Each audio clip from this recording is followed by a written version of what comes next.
Welcome back, New Jersey football fans, to my Hats Off podcast. Appreciate you guys accommodating on the time here as we go from Sunday night instead of Sunday morning. The state finals are set. The first state finals in public school history in the state of New Jersey are set. I just came from Cherokee High School where we watched 5 state semifinals this weekend. We're going to go through them. The last one that I saw was an incredible game. We saw 2 classics this weekend. We saw a couple of blowouts, and we saw one game that was pretty tight, but the team that deserved to win certainly won, took an early lead. We'll talk about all of them and then some. And as promised, I want to get this clear right off the jump. I said on this show last Sunday that I had this Camden High sweatshirt, and if Camden High lost to Delsey, I would wear Delsey's shirt on the show, and a man of my word I am. Delsey football. They won. In one of the best games we've seen this year. Also, special shout-out. The Thundering Herd, Millville, that's who's left. Delsey, Woodbury, Millville for South Jersey.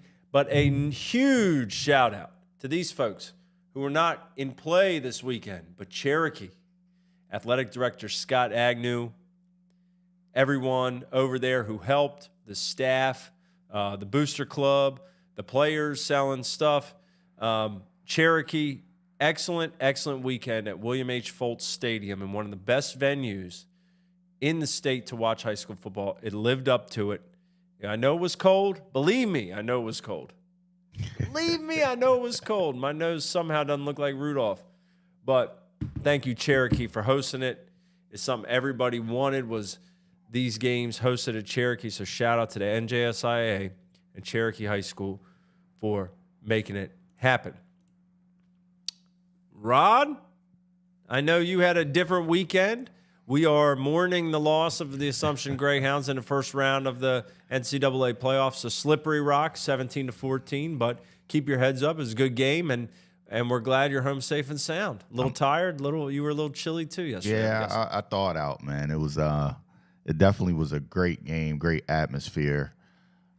I'm just really excited about college football.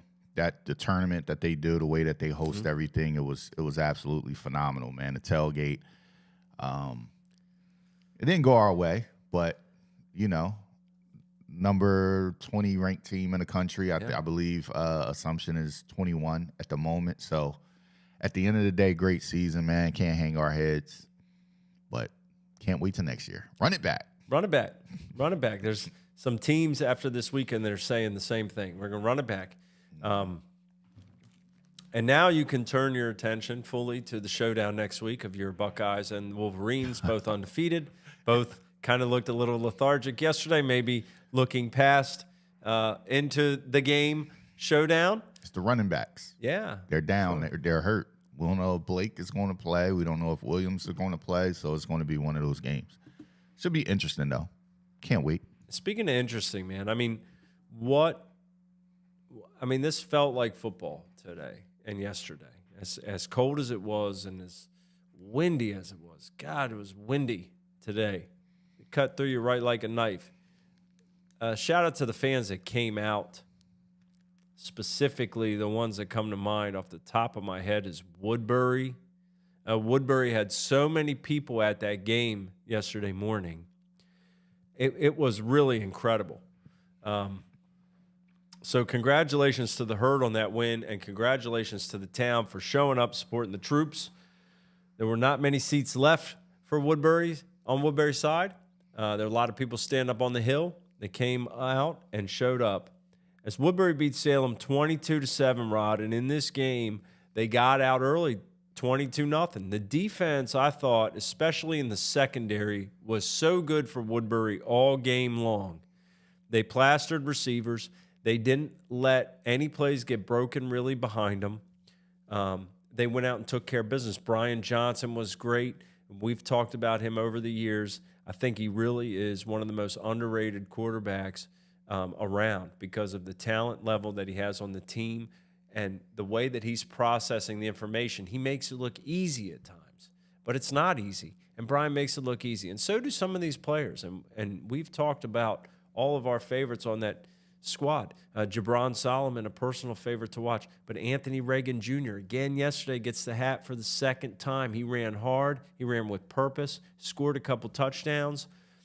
The Thundering Herd really took this opportunity. Now, last year at the same stage, they lose to Salem. A few weeks ago, they're up 2 touchdowns. They fall short to Salem. They weren't going to let it happen this time. And to see them come out and perform the way they did, come together, they get it done. They're going to play another Thundering Herd, the Thundering Herd up north in Mountain Lakes.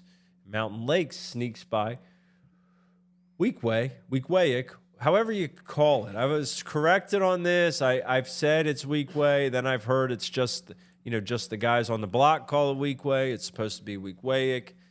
Whatever it is, Mountain Lakes beat them. 29-23, come from behind. Mountain Lakes, traditionally, incredible lacrosse school. A lot of good players, good, successful program routinely. They are the Herd. They have the Bison logo on the helmet. They're going to play the Herd in the state championship. I do not have the schedule for these games. I do not think it's been made up yet, but we'll see. I'm hoping all 3 of the South Jersey games are on the same day, and I've passed that down the line. Now, I don't think the state is taking my recommendation very seriously, but we tried. We can say we tried. We put bugs in people's ears at times. I said, look, guys, we've got the South Jersey finals. There's 3 teams in them. In the state finals, there's 3 South Jersey teams in them. There's also 2 games that feature Shore Conference teams. So it makes sense to me. We put all 3 South Jersey on Saturday and the 2 Shore on Sunday. I mean, I think that makes sense, Rod, doesn't it? Why not? Why have to make a trip 2 times or, book a hotel to try to stay up there? Just do it all one day so South Jersey or South Central or whatever you call it can all celebrate at the same time with each other. Yeah, we'll see. First weekend of December at Rutgers. I have a hard time believing it's going to be colder than it was this weekend, but I'm knocking on wood. Also, there may be things today I say that are slightly off, or maybe it's the wrong player I'm saying, or the wrong time, or slightly off on a score. And I know our expert fact checkers in here are always on it. Believe me, it's because I am so exhausted and tired of standing in the cold that my mind is, it's somewhere, but I'm not sure if all of it's right here. I did have the pleasure, Rod, of watching these games, a number of them this weekend with, of course, the usual suspects, the reporters that do a great job, the photographers, the videographers, everybody, our buddies across South Jersey. One of the best things about South Jersey sports is that the people involved in the media down here do a great job honoring the kids and also get along. Everybody has a good time. We laugh, crack jokes. It's fun. But also, one Tim McEnany. Coach Mac. Coach Mac was on the sidelines. And the way you heard him, I said to him, Mac, you should have been a coach. You got all the answers. Had a great time with him. Watched a lot of great football. Shout out to Mac, making it out. He was like a kid in a candy store, as was I. So in Group 1, we've got Mountain Lakes and Woodbury. In Group 2, the game we saw was this morning where Rumson Fairhaven, Willingboro, a lot of talent on that team. They had a great run, and they started 1-5, and they put things together, and they get to this state semifinal. They're very, very young across the board, and I thought that showed a little bit at the beginning of the game today. A bright, bright future for Borough, of course, and now nobody's taking solace in that right now. But Rumson Fairhaven, 2 Shore Conference teams advanced this weekend, and I'm going to tip the old hat to both of them because they were flat out dominant. Yeah. Rumson Fairhaven wins 42-6 in Group 2. O'Toole at quarterback was really good. Mm-hmm. Just an excellent football program. Wasn't sure. Michael Tucker's in here. Yeah. I'm happy for state championships too, Mike. You and I have talked about this for years. They were impressive, and they're going to play Caldwell, who hasn't lost in a couple of years, as we mentioned on the other show, Rod. They beat Westwood 13-6 yesterday. That's going to be the Group 2 state championship, so you get Shore Conference and, I believe, Super Football Conference. I believe all the North teams came from the Super Football Conference for the public championships. But Rums and Fairhaven, mighty impressive. Again, 42-6, Caldwell 13-6. They will play for the state championship in Group 2. Willingboro falls short. A lot to build off for the years coming forward. You sometimes you circle a game like this when you look back, like we just mentioned, Woodbury. And you said, last year when Woodbury kind of got taken to task by Salem, you thought they got an awful lot back. If they can keep it together, they could be back at this spot and use that as motivation. And that is what Woodbury did, and credit to them and their leadership. But that's what they did. Willingboro will be in a similar situation next year. What do you do with that, and how do you build off it? Well, I mean, the first thing, you can't hang your head. Rumson has been here, right? No We've seen Rumson against formerly Eastside, formerly Woodrow Wilson High School. We've seen them a couple years. Yeah. So the kids that played in the game yesterday were a part of that team. They may have been freshmen or sophomores, things like that. But you go back 2 years ago, those kids have the experience of knowing what it's like to ride on a bus, knowing what it's like to wake up a little early and get yourself mentally prepared, going to sleep early, all the stuff that we always take for granted. But in a big game like that, those are the little things. And they know how to prepare as far as, watching film and all that. But, for Willingboro, you don't hang your head about that. When you come back, you bounce back. You have your quarterback back. That's one of the key things in South Jersey. The teams that are in the playoffs that are winning, aside from the Camden and Delsey game, these guys are seasoned. They have been at this for a year or two already. So you're going to run into a brick wall, but you just lace it back up, and you get back up, and you get ready for the next season. Very interesting point, Rod. Very rarely does a team come out of nowhere and win a sectional title or now a state title. Let's look at the teams, and I'm just going to speak from the South Jersey experience because I don't remember what happened last year altogether for all of North Jersey. So what I know, I'll apply. Woodbury won a sectional title, lost in the regional championship game. They're in the state championship. Rums and Fairhaven lost a home game in the sectional final to Eastside, formerly Woodrow Wilson. They're in the championship game. Caldwell hasn't lost in how many years. They're in the championship. Delsey lost to Cedar Creek in the sectional championship last year. They're going to state championship. Millville won the sectional championship and the regional bowl game. They're going back to sectional. Northern Highlands won the sectional and lost to Irvington in the regional championship. They are back there. Toms River North lost the sectional title game at home to Kingsway. They are back there. So it's not a secret. We come into the season, I think if you told us at the beginning of the year just for South Jersey, all right, give me 5 teams you think we'll see at Rutgers. Just any 5. The odds-on favorite if you were to pick them. Well, Rod, I got to tell you, I would have said Woodbury, and in no particular order, Woodbury and Salem, Delsey, probably Camden, and Millville. All 5 played this weekend. 2 of them had to go home. 2 of them are going on. Those, I thought, were the best teams, the best shots to get back just based off what they were bringing back, what they had on the roster, and what we saw, and it's no secret they're here. You can't underestimate experience.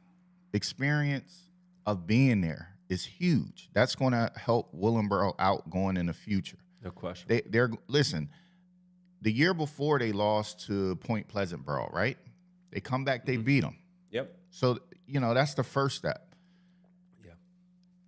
I'm sure if you would ask Coach, everybody's going to say they expect to win, but I don't think they truly expected to have the type of season that they had, to go down there, to beat that team, to win the sectional, like things like that.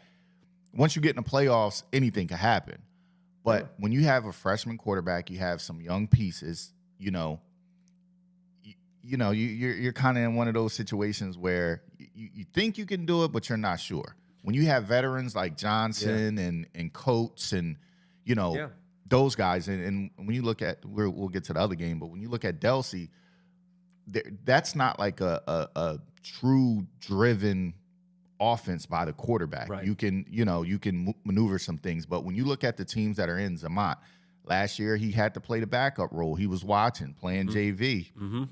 But that experience of being there and knowing what it's like to play in Millville, the pressure of that, like all of those things matter when it comes to the playoffs. They do, Rod. And Rumson was Group 3 last year. Willingboro's been Group 1 in the past. I mean, things do shuffle around. But I think what stands out to me is just to see a team like Rumson come out there with the experience they've had, and those guys, they're hungry, and some of them are seniors, and it's just different. When you're lined up against guys, you might be 18, and the guy across from you might be 16, and not only that, you're determined you're going to get there because you know what it feels like, and this is your last ride. Right. That's different than you get there, and it's like, we're pretty good. We think we can win this game. We got what we need, but it's a different motivation. The other thing I will mention that can't be undersold, and I'm sorry if I am underselling it here, is that it was so windy today that the coin toss and the side of which you had the ball at a given time mattered immensely. Like, you couldn't punt the ball if you were into the wind. Right. Willingboro went for a fake punt on their own 25-yard line and didn't get it on 4th and 10. And I thought before I would have faked it as well because you couldn't really throw. This is in the first half. You couldn't really throw. It could have been early second half. But the point remains. If you punted that ball, by the time you get back there, however many yards, 17 yards, and punt it, if it get caught the up ball in a might wind. end up at the 30 anyway. Yeah. Like, it was that bad. It was that bad. And if you punted with it, I saw it hit the turf and wind-aided roll 30 yards into the end zone for a touchback at one point today. Mm-hmm. It was that. There was that much wind. So, and I'm not, everybody plays in the same conditions. I'm just saying, if you are a passing team and you are going the wrong way early on, it could spell major doom. Yeah. And I thought Rumson did a good job of designing some shorter intermediate routes, throwing through the wind early on, showing how to do that. But Rumson, far and away, the best team in the South Central brackets, 42-6. They win. They would play Caldwell. The only question that I have coming out of this weekend is how and what does it take for someone to beat this Millville team this year, because they are finding ways. And the other one, actually, there might be a second question. Is it possible to slow down Toms River North? We're going to talk about that, and we're going to talk about what was one of the games of the year in Delsey and Camden. You know, based on my T-shirt, who won it. We're going to talk about all that when we come back. We're going to go to a quick break, so stay tuned. We'll be back with my Hats Off podcast.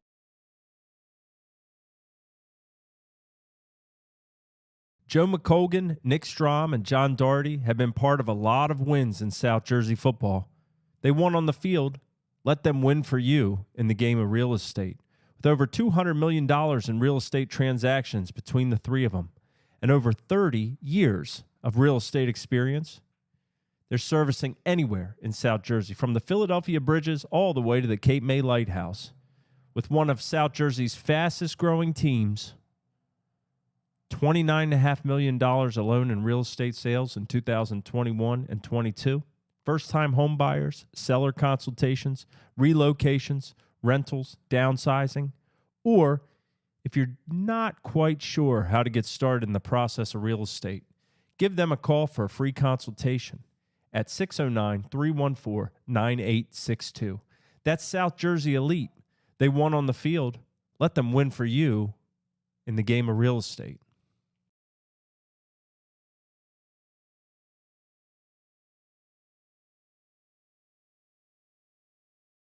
To my Hats Off podcast, we are back here in Studio B.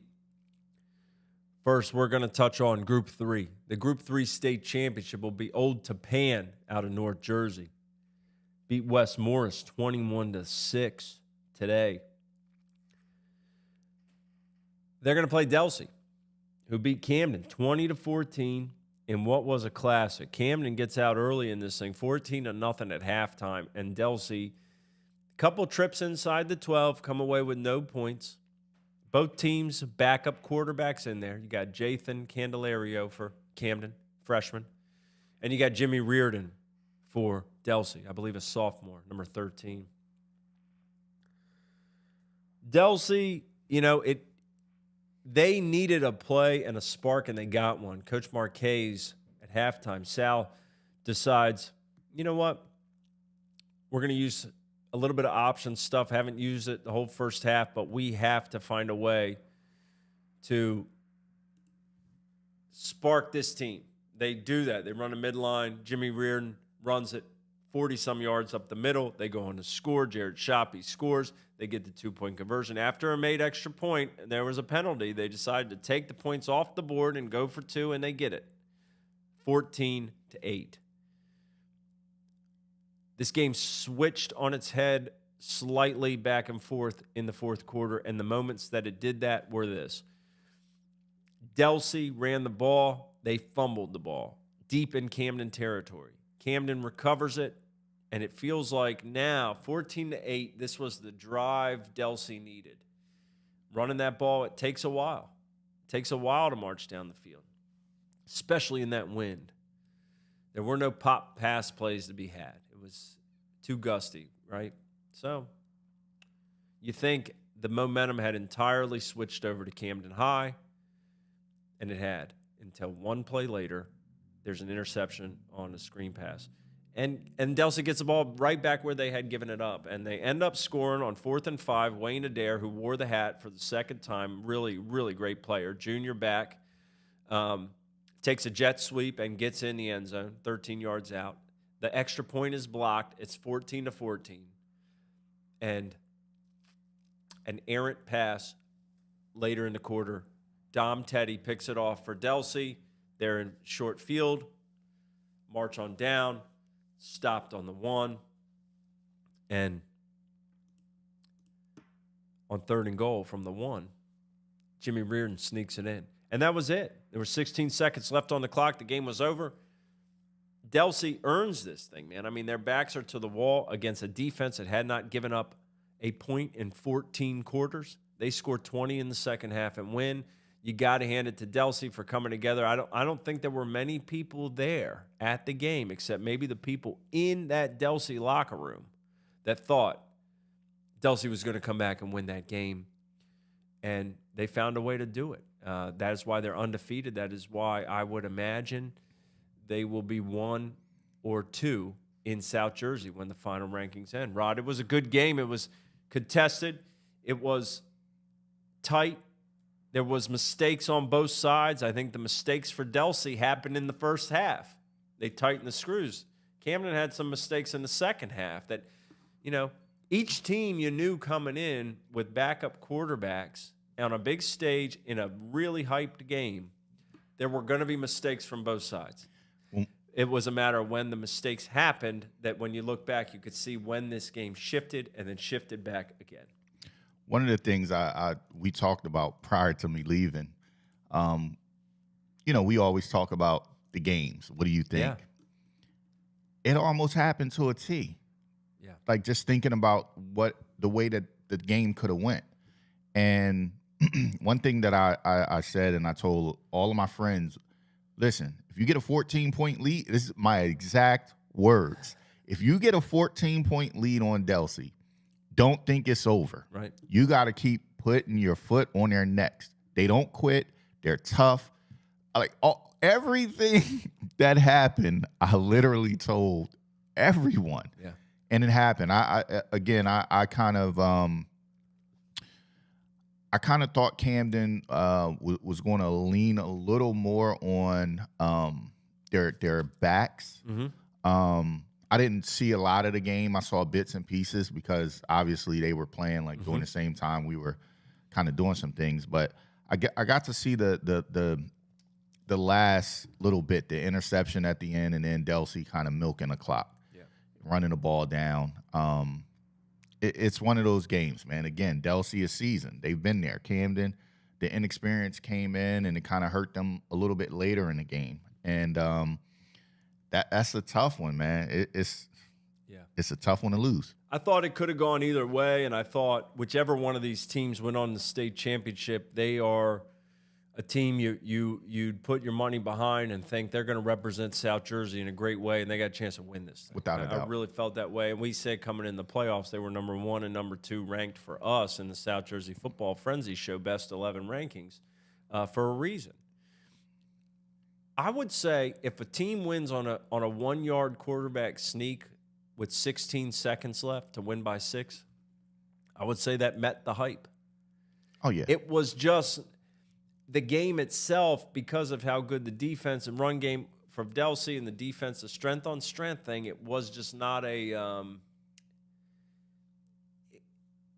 it wasn't like a back and forth game. It was 2 halves. Right. It was 2 halves. And so I think when you looked at it and thought, okay, this is a classic. Well, we've seen some classics over the years that are blow by blow, right? Mm-hmm. Back and forth and big play after big play. This game was not that, but it still was a classic because those teams were so evenly matched. It was more like the pendulum swung this way for Camden, and then it swung back a little bit higher for Delsey. See, what it was is a lot of times with the big games, we want the fireworks, right? We want the UFC fight. We want the knockout in a minute and 30 seconds. Camden Delsey was classic boxing. It was body blows, it was uppercuts, it was jabs. It was a lot of, technical things going on in that game that the average fan probably didn't even know what was happening. Yeah. But that was classic defense, offense, milk the clock, hold the ball, make a play here, you know what I mean? Like it was a classic old school boxing match that you absolutely love if you love the sport. And the Adair touchdown that ties the game at 14-all, in itself, they run a jet to the field.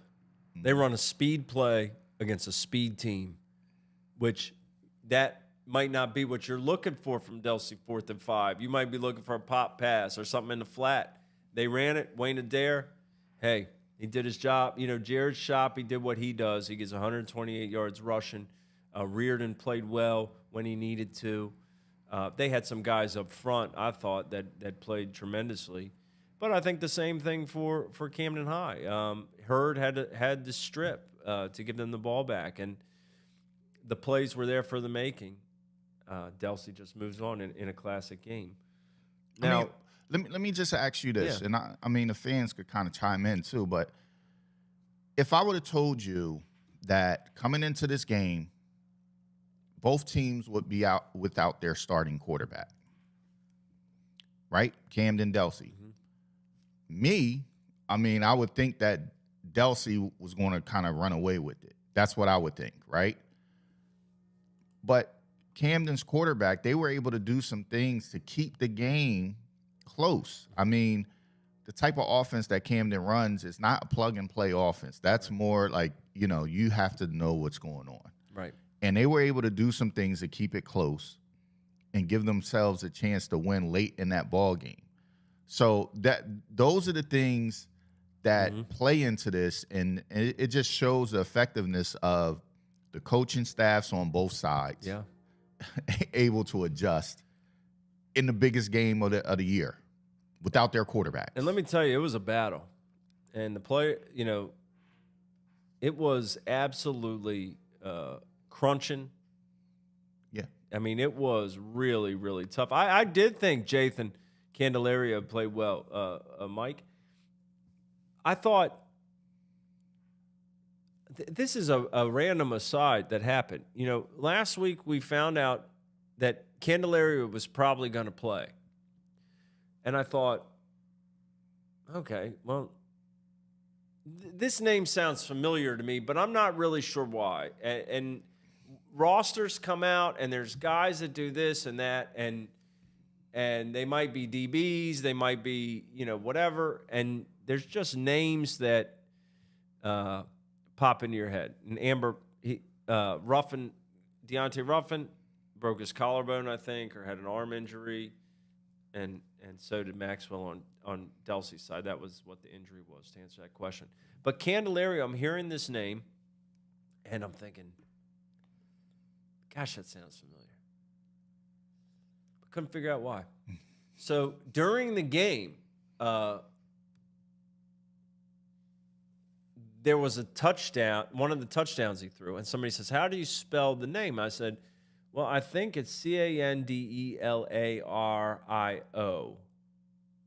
I think. And then I'm like, well, how do I know how to spell that?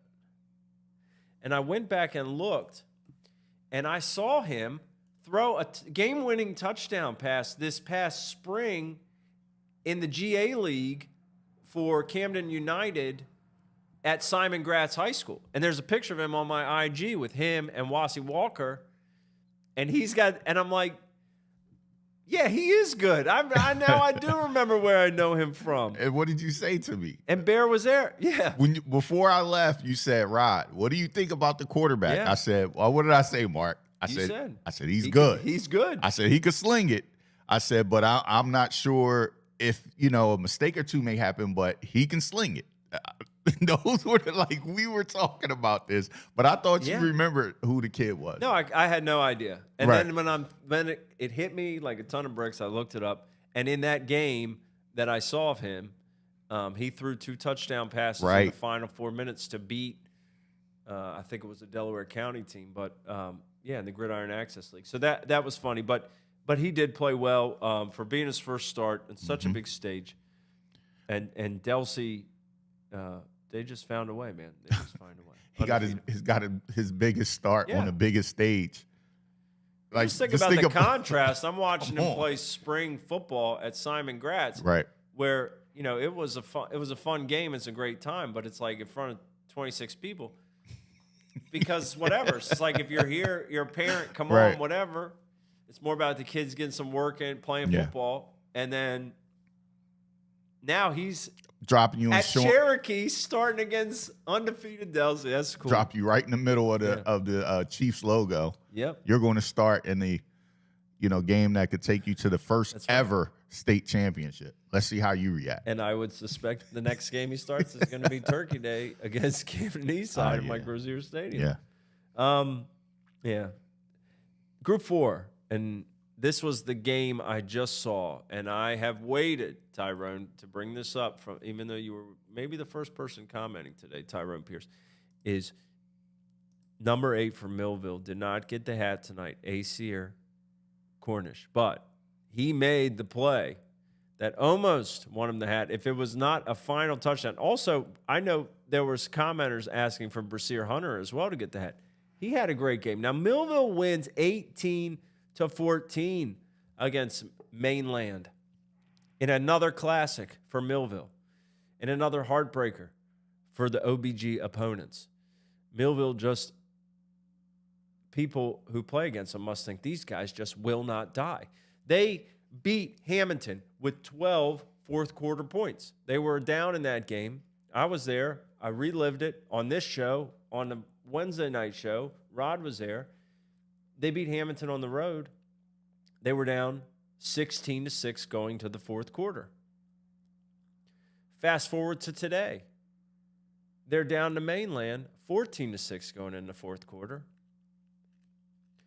They win the game 18-14 with 12 fourth quarter points, including a drive to win it that marches down the field.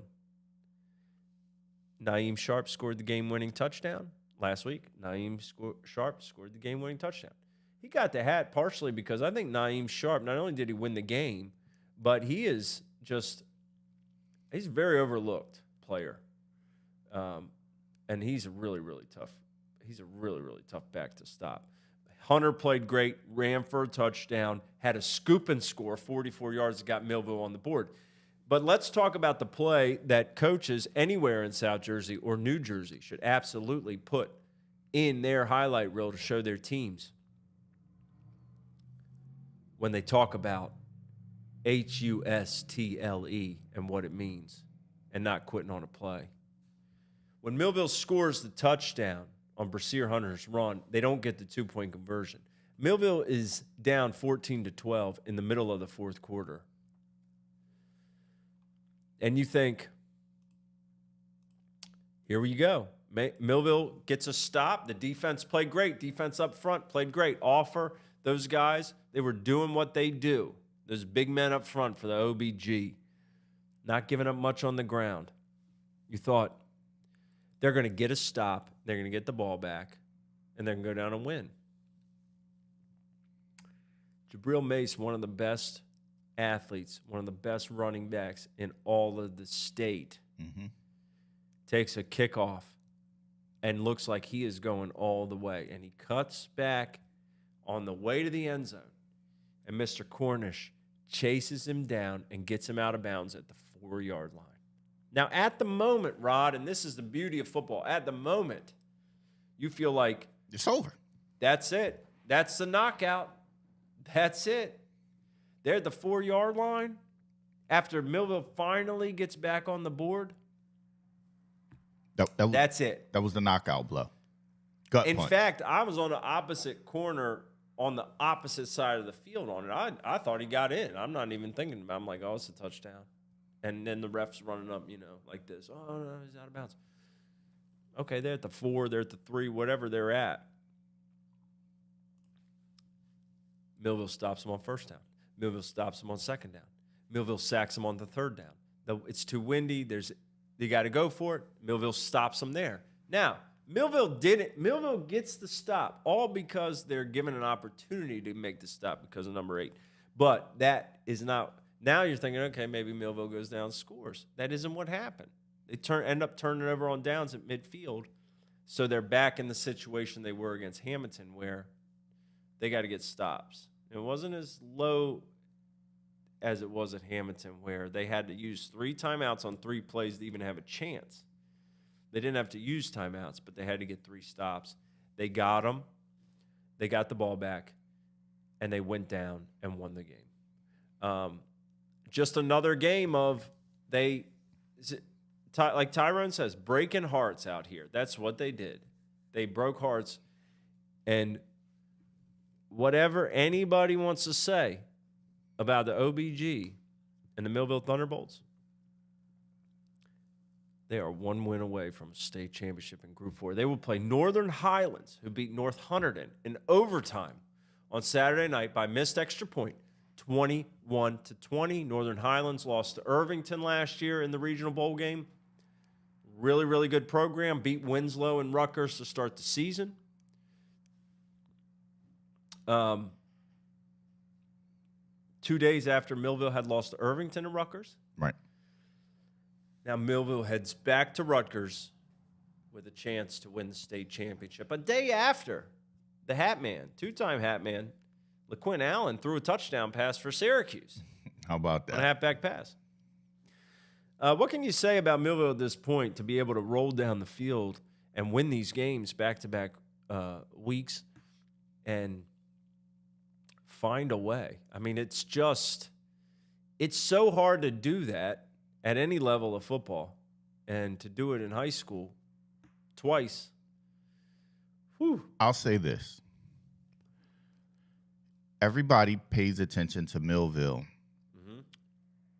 The potent offense of the quarterback, Zamont, Smith, Hell, Brooks, I forget the tight, Levant, right. Everybody pays attention to that. I'm here to tell you guys, when the game is on the line in high school, who you have running the ball matters. Yeah. And the fact that Millville has 2 guys that could get them positive yards when they need it is the reason why they're winning a lot of these games late, because they're eating the clock. How about, the play that Sharp scores on, what down was that? Third and long? I don't know. 4th and long, something like that? It wasn't 4th, but I think it was 3rd. Third, right? They run the ball straight down the middle of the field. Everybody's thinking it's going to be something special. Yep. Straight down the middle. Who you have running the ball at the end of the games matter, Well, it's true. And especially in high school. And Brashear Hunter was injured at the beginning of the year and has worked in here at the end. And he made a run today I thought was really special for a playoff run. Not just that Dennis is in here, OBG. Dennis, we're glad you're in here. I hope I see you at Rutgers in a couple weeks, buddy. But Brashear made a run where he came through the line on a run to the right. He broke a tackle, and he got outside. And he put the ball in the offhand to the sideline and then finished his run like a big guy. Like you saw him, and you're like, I'll tell you what, man. He knows what he's doing. He knows what he's doing in the second half of this playoff game in the 2-degree weather. And then he ends up scoring. Great story, great game. What does he have? Playoff experience. Yeah, and he's got some of this too. Right? He backed up LeQuint last year when they needed, and I watched the game with him playing number 28. I kept saying, I don't know who that dude is, but next year he's going to be a problem. He came into the season, like you said, had the injuries, had to wait his time to get back. Yeah. But he's a dude, and sometimes with that what they call it, thunder and then lightning. You got the little quick speedy back, and then you got the power back. That's a tough combination because you're so worried about the guys on the outside that they're just gutting you, man. They're just gutting you. and let's not lose sight of this either. Their front seven defensively, I mean, the guys in the back are great. They're the guys we talk about at the skill spots. They're tremendous.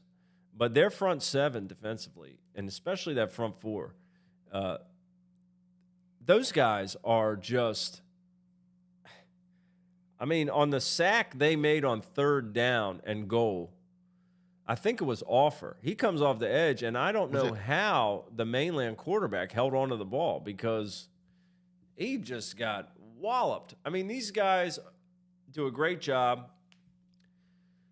And they're one win from a state title. I'm not sure if it was Offer, but it could have been 58. Let me see if I can get their roster. No, I got it here. I looked it up earlier. I wanted to make sure I got this right. Yeah, Blakovitz. It could have been him, right? Off the edge. Yeah, I think it was. Offer at 53 also made some huge plays. Mm-hmm.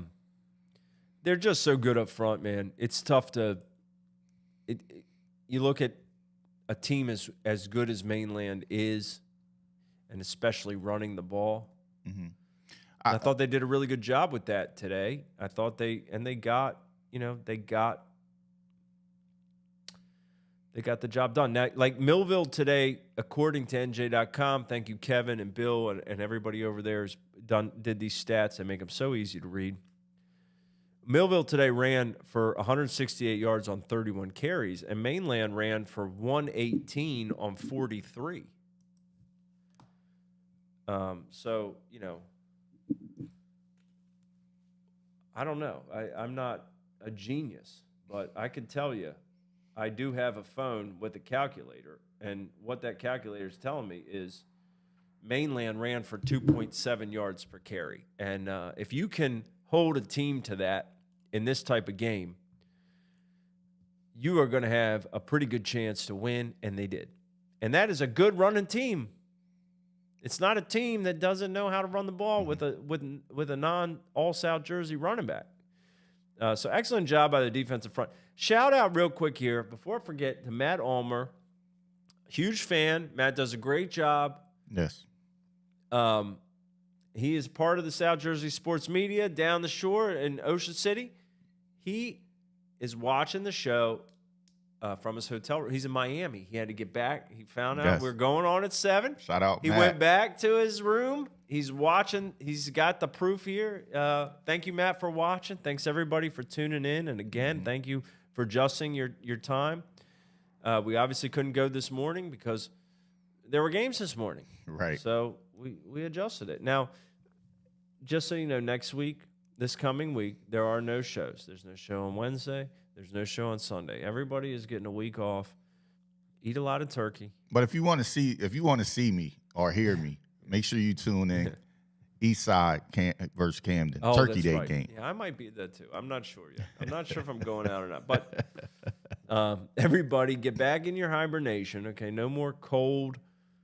No more cold for a little bit. Get in your hibernation. Eat that turkey. Put on some pounds. Enjoy yourself. I hope everybody has a great Thanksgiving. I know we sometimes bring up questions for the crowd. This one's easy. What's your favorite dish for Thanksgiving? And I'm going to say mine is 1,000% sweet potatoes. Yeah, side. Favorite side or? Any part of it. What is the one thing when it comes around? When it comes around and it's Turkey Day. I know Mac's going to be gravy. Mac prides himself on making a gravy. Mm-hmm. When it comes around and you say, today's the day we eat, and you look at everything lined up there, what's the one you say, oh, yeah, you're going down? And to me, it's the sweet potatoes with the little with the little crust on top. You like the crust? Marshmallows on it? No, not marshmallows. I think it's like pecans or something. Okay. Or, I don't know, but it is good. I'm thinking about it right now. I'm going ham. I like the ham with the little brown sugar. The way my wife cooks it, it's pretty good, man.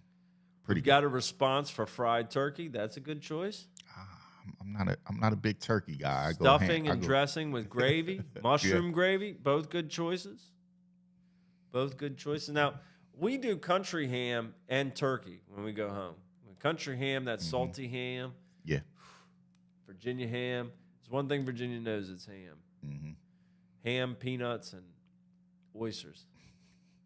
And there's going to be all that when I go home, man. I can't stop thinking about it. Deep fried turkey. Slime says he was celebrating Woodbury's big win. You like stuffing? I'm not a stuffing guy either. I could do without stuffing. It's okay. It needs gravy for me. It's too dry without it. Right. But, yams and mac together, it's all right, Tyrone. Oh, man, yeah. You make sure Asier gets a lot of that. He earned it today, that baked mac. We went with candy, and then we went with, now we're going with Thanksgiving sides. Obviously, Tyrone will be at the Millville-Vineland game. I don't know if anybody else is headed out for Turkey Day games. If you are, let me know where. And there aren't very many left, but it's always fun. The one thing that I can't wait to eat on Thanksgiving is my grandmother's recipe that comes from my sister. My sister knows how to cook sweet potato pie. When I'm telling you, listen, every holiday I get my own pie. Don't think you're coming to my sister's house and getting a piece of the sweet potato pie. It's not happening. We might have to go outside, go out back, and handle some things if you ask me for a piece. But I get my own pie. I cannot wait to get it. Well, let me tell you, man, you got good taste when it comes to food. I've eaten at your house. I know what they serve. So if that's the top of the ladder for you, I know it's pretty good because I trust your judgment. I've seen you work the grill. Yeah. A lot of mac and cheese, pineapple stuffing with spiced pork roast. That sounds good, Charlie. That sounds good. And if anybody's going out of town this weekend, be sure to, or next weekend, I don't even know what day it is or year it is. Make sure you travel safely. Yes. And if you're going to any of the Black Friday stuff, make sure you travel safely to that. Yeah. People be throwing elbows, Rod. You feel like Marcus Offers coming off the edge or Blakewitz coming off the edge at you when you're trying to get a pair of tennis shoes. Get met in the hole by Cornish trying to get that $100 TV. You don't want to get chased down by him if you're trying to get in front of him in line. Yeah. Everybody be careful. Enjoy yourself. Have a good holiday. Mm-hmm. Let's talk Group 5 real quick here, Rob. Passaic Tech beats West Orange 21-7 in the North Semifinal today. Woody's going with Chitlins. Those are all yours, Woody. Passaic Tech, great year. Good, really good defense. Shout out to our guy, Ab. He's been with us from the start this year. And the Mountaineers getting this far. But today was all about the Bulldogs. 21-7. They'll play Toms River North, who beat Edison 42-14 on Saturday night. And I watched some of that game. And let me tell you, Micah Ford is an incredible player. The quarterback is outstanding. dude. I'm not going to take anything away from Micah Ford because he may be the state player of the year, and rightfully so. But Micah Ford is running down the field with guys that are 6'7", 5 yards ahead of. I mean, there was plays where there is not a guy like anywhere near like Micah Ford at 8 to 10 yards is like, I'm going to cut back now and show what I got because I could just run behind these guys the whole time and I don't get to show off my skills. Yeah, we talked about that line, man. Woo. We talked about how dominant they The whole team were. is outstanding. Yeah, really good team, well coached, very physical. They're going to be a tough out. They're going to be a really tough out. I mean, you got Michael Ford. He is legit. He's probably listen. He's the player of the year, man. You putting up the numbers that he's putting up, passing and running. I mean, and everybody knows it week in, week out which dude is getting the ball, and there's nothing they could do about it. No, so they're going to play Passaic Tech in the championship against Toms River North. I was impressed with all 5 of the champions we had this weekend. Mm-hmm. I really was. I think each of the 5, and it's a one-game situation, right? They're going up there, but I think the South Central brackets are going to be represented very well in the state championships. Mm-hmm. I don't know who's going to win these games. I'm not familiar enough to make predictions on that, but I will say I thought they were all looked like. They deserved to be state finalists. There wasn't a game where I thought, this is a sloppy game. This team's really not, this group's really down.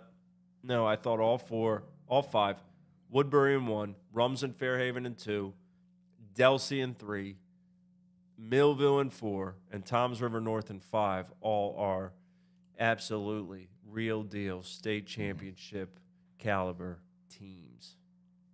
Now, I do want to mention we had non-public games Friday night. South Jersey, Holy Spirit fell in their game. There was snow on Friday night. Holy Spirit was tied 21-21 at the half with Red Bend Catholic. They lost 50-21.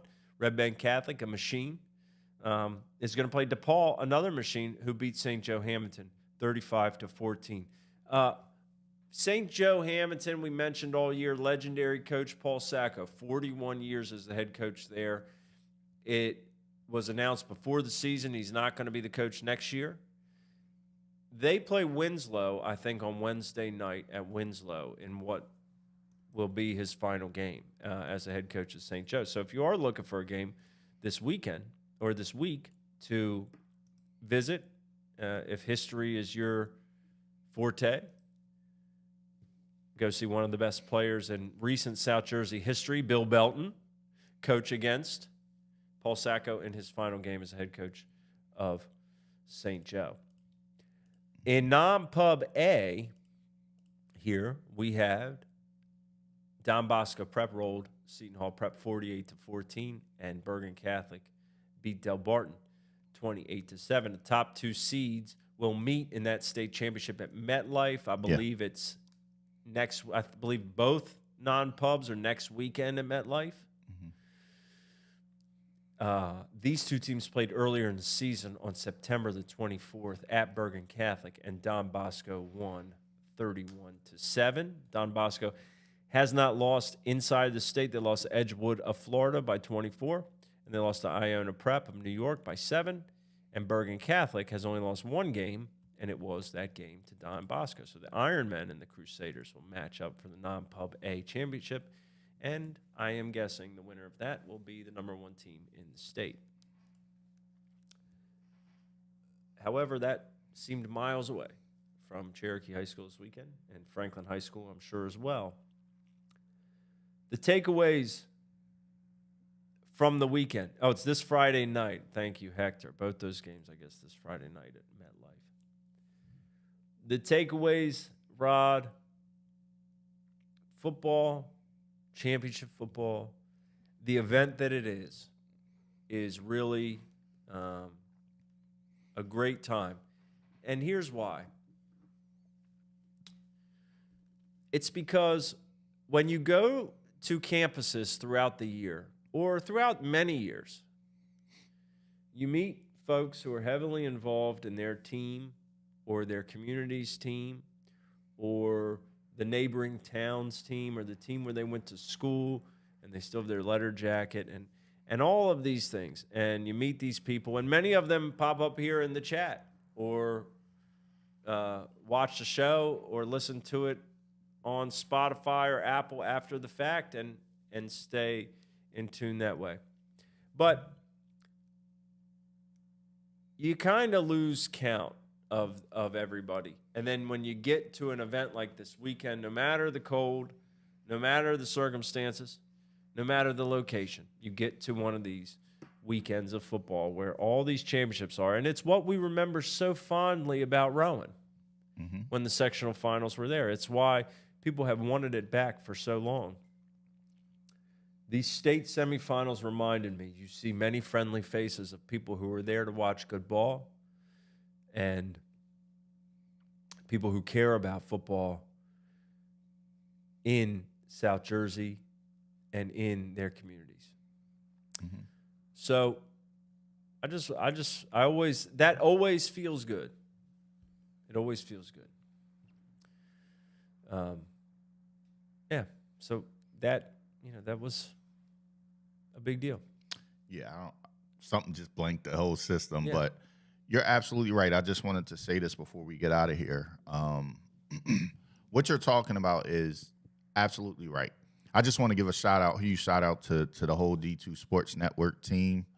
I wasn't able to be here, so I had to kind of bounce around and make sure that we had people in place. Kevin, Chris, yourself was there, and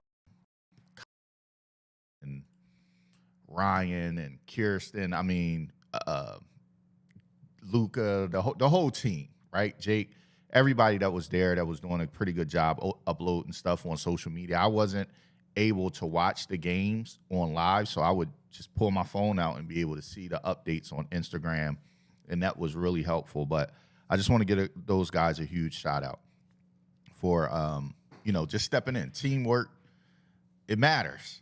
Teamwork matters, especially when you're coming down to the championship. And even though we aren't playing in the media space, we definitely need a team to kind of help out.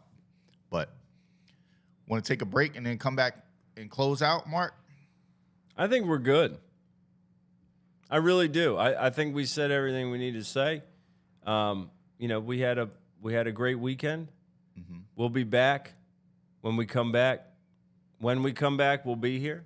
Right. I appreciate all the support, and I'm glad the Birds snuck one out. That was a good Turkey Day gift as well. 17-16 in Indianapolis. We will be back the week before the state championships. Thank you, everybody, for listening, watching, tuning in.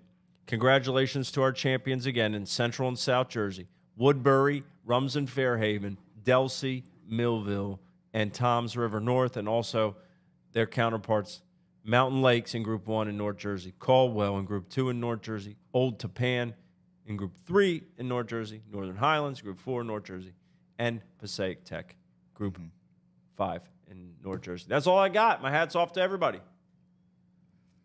We're out of here.